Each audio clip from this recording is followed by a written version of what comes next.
موجود ہیں. ہمیں امام تک پہنچنے کے لیے رستہ چاہیے. امام فرماتے ہیں کہ جب میں ظہور کروں گا تو میرا ہر شیعہ مجھے دیکھ کے کہے گا کہ میں نے تو آپ کو پہلے دیکھا ہوا. مولا فرماتے ہیں تمہارے اور ہمارے درمیان فاصلے نہیں صرف گمان ہے جو تمہاری طرف سے ہیں. مولا فرماتے ہیں میرے شیعہ اور مجھ تک پہنچنے کے لیے جو سب سے پہلا ایک وسوسہ ابلیس میرے ماننے والے کے دل میں ڈالتا ہے وہ یہ ہے کہاں وہ کہاں ہم. معصوم فرماتے ہیں یہ پہلا خیال ہے جو ابلیس اس کے ذہن میں ڈالتا ہے. مولانا نے پھر اسی خیال کا جواب دیا. مولانا نے فرمایا اگر تمہارا یہی معیار ہے کہ کہاں ہم کہاں تم ہم سے مل نہیں سکتے, اگر یہی منزلت ہوتی کہ تم ہم سے ملنے کی وجہ تمہارا اور ہمارے درمیان یہ ہوتا تو کبھی بھی ہم اپنی محبت تمہارے دلوں میں نہ ڈالتے. ایک شیعہ نے مولا سے توقیع میں پوچھا, اس نے کہا مولا میں ملنا چاہتا ہوں. مولا فرماتے ہم ملتے ہیں تم پہچانتے نہیں ہو. اسے مولا کب ملتے ہیں؟ مولا فرماتے اکثر تم روتے روتے خاموش ہو جاتے ہو, تمہیں خبر ہے تمہیں وہ تسلی دینے والے ہم ہوتے ہیں, تمہیں وہ دلاسا دینے والے ہم ہوتے ہیں. امام سے ملنے کا رابطہ ہموار کیجئے, امام تک جانے کا تعلق دیکھیے. کسی باپ کا بیٹا گھر نہ آئے تو اسے نیند نہیں آتی, اور ہمیں خبر ہے کہ ہمارا امام زمانے میں موجود ہے. ہم میں سے کون ہے جو امام کو ڈھونڈنے کی کوشش کرتا ہے؟ اب ایک لمحے کے لیے یہ گفتگو سنجیدہ پہلو میں آئے گی, لیکن مجھے آپ سے 4 دن سے داد بھی لے چکا ہوں, دعا بھی لے چکا ہوں. یہ پیغام ہے اللہم صلی علی محمد و آل محمد. میں نے گھر کی مجلس میں بھی یہ گزارش کی تھی کہ کہیں ہمارا یہ امام کو بلانا کہیں یہ کوفے والا خط تو نہیں. خطوط تو کوفیوں نے بھی لکھے تھے امام کو بلانے کے لیے.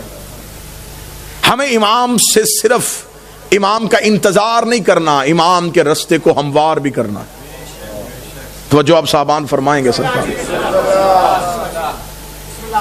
ہمیں امام کا صرف انتظار نہیں, رستہ بھی ہموار کرنا ہے, امام سے ملاقات بھی کرنی ہے.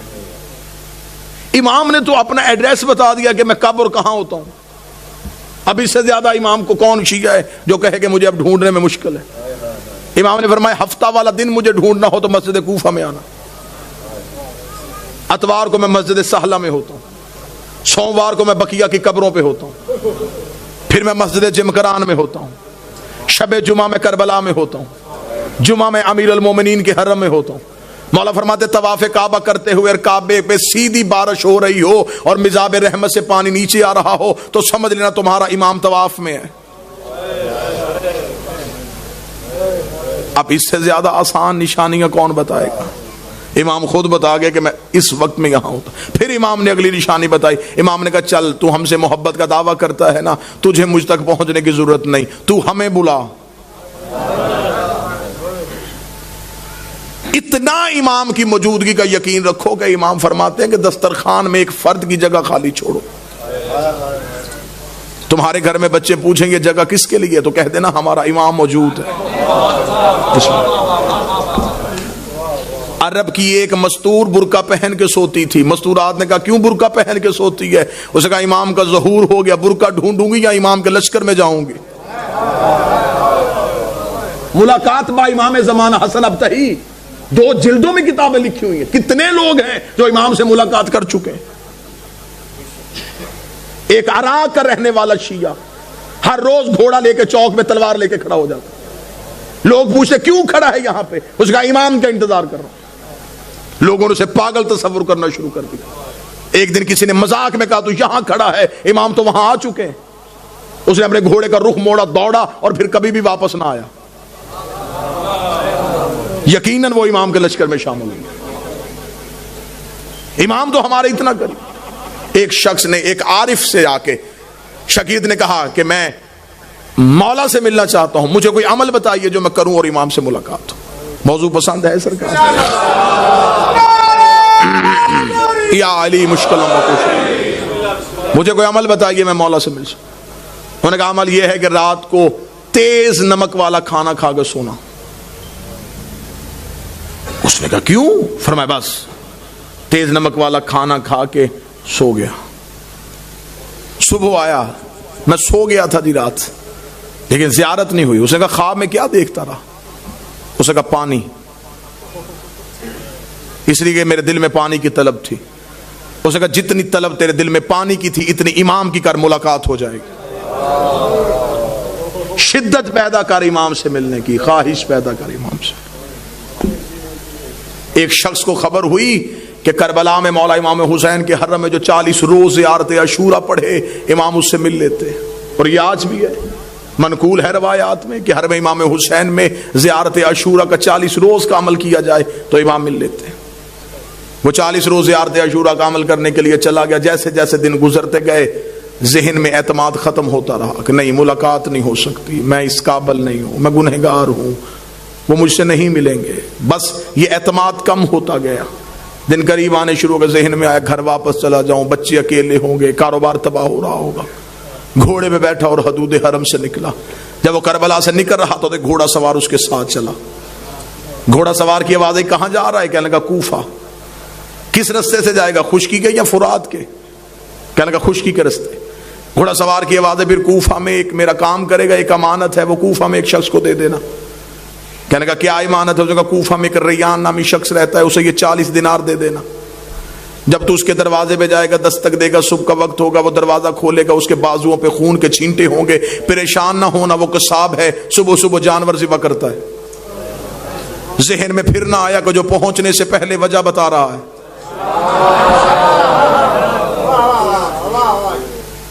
اور یہ مولا سے ملاقات کا عارفین کہتے ہیں کہ سب سے پہلا جو کام ہوتا ہے جب مولا سے ملاقات ہوتی ہے، سب سے پہلے دماغ کی سوچیں وہیں پہ رک جاتی. یہ حجت سے ملاقات کی سب سے بڑی نشانی ہے. دماغ وہیں پہ رک جاتا ہے. جب ملاقات ختم ہوتی ہے تو پھر وہیں سے شروع ہوتا ہے. اس لیے معراج کی رات ہر چیز وہیں کی وہیں رک گئی تھی.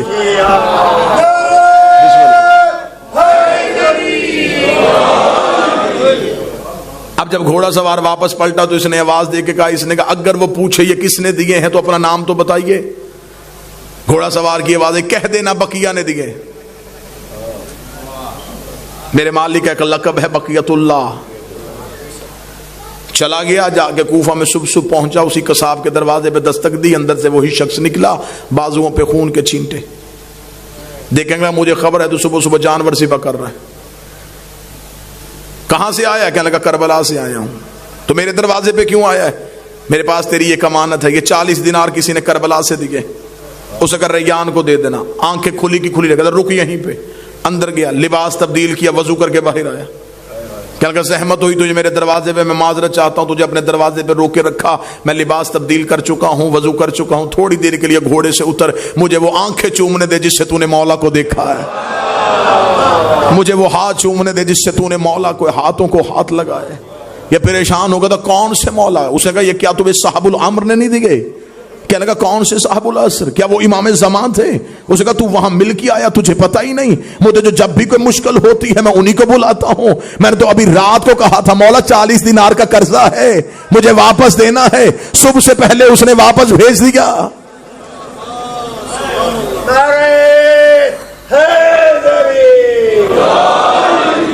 مولا فرماتے اتنا مجھ پہ یقین کرو.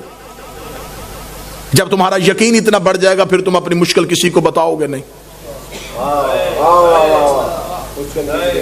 اب یہ محبت کا معیار ہے. امام فرماتے ہیں میرے شیعوں مجھ سے رات کو سرگوشیاں کیا کرو. سرگوشی کیا، تکیے کے سر رکھ کے اپنے دکھ مجھے سنایا کرو. امام فرماتے تو تکیے پہ سر رکھ کے مجھے اپنے دکھ سنا کے سو جا، صبح کا سورج طلوع ہونے سے پہلے تیرے دکھ نہ ٹالوں، مجھے بطول کا لال نہ کہنا. تو مجھ پہ اعتماد تو کرو، تو مجھ پہ یقین تو کرو، تو مجھ تک پہنچنے کا رستہ تو تلاش کرو. امام فرماتے ہیں میرا شیعہ وہ ہے جو میرا ظہور ہر روز مانگے. وہ ساری زندگی اس کی حالت ایسی رہے جیسے اس کی کوئی چیز گم ہو چکی ہے اور وہ اسے ڈھونڈ رہا ہے. شیعہ بھی اور اسے یہ بھی پتا ہو کہ میرے وقت کا امام کہیں نہ کہیں خون رو رہا ہے.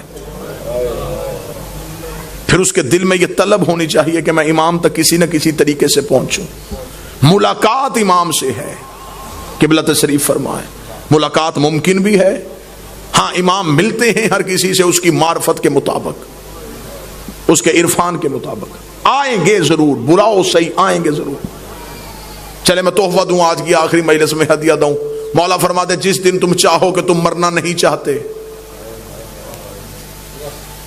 جس دن تمہارا جی زندہ رہنے کے لیے ہو کہ آج میں زندہ رہنا چاہتا ہوں، عمل یہ ہے، مولا فرماتے اس روز آنکھ کھلے تو اٹھتے ہی، بلکہ یہ روز کا معمول بناؤ، آنکھ کھلتے ہی السلام علیکہ یا صاحب العصر و زمان، اے میرے وقت کے امام تجھ میں میرا سلام. امام زمانہ بآواز بلند چلا اللہم صلی علی محمد و آلہ سائل نے کہا مولا کریں گے سلام تو موت کیسے نہیں آئے گی؟ امام نے فرمایا سلام سنت ہے، جواب دینا واجب ہے.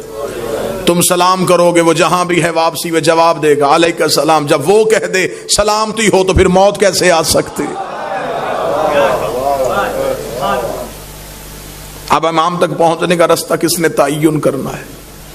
جب حجت موجود ہو تو پھر ہمیں غیر کے دروازے پہ جھکنے کی ضرورت ہی نہیں رہتی.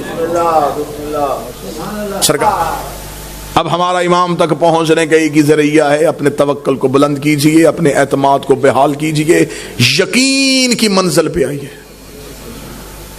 اور یہ یقین رکھیے کہ ہمارے وارث موجود ہیں، ہمارے امام ہمیں دیکھ رہے ہیں.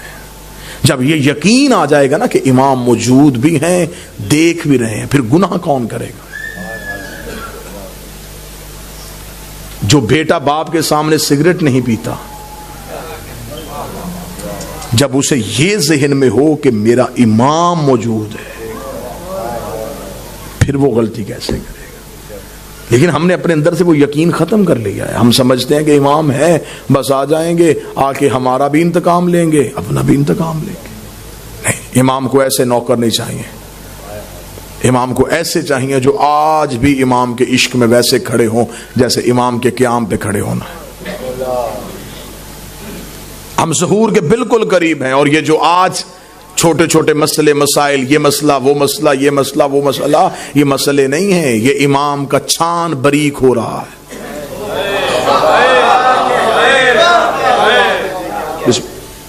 جو سب سے آخر میں گریں گے وہ 72 جیسے ہوں.